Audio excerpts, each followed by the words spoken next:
Hi guys! As the festive season of Christmas is near, lots of school activities are on the go.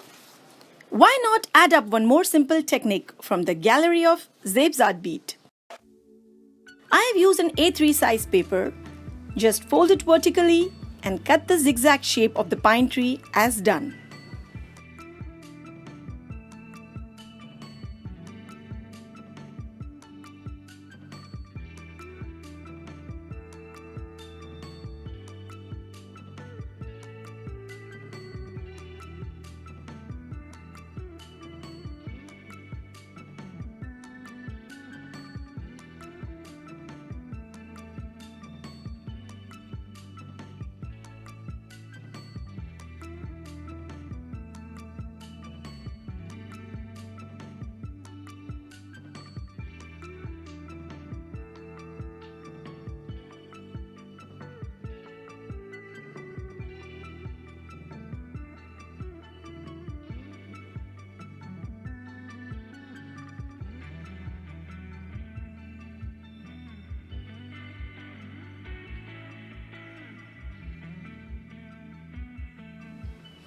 I'm using a circular plastic lid of a talcum powder.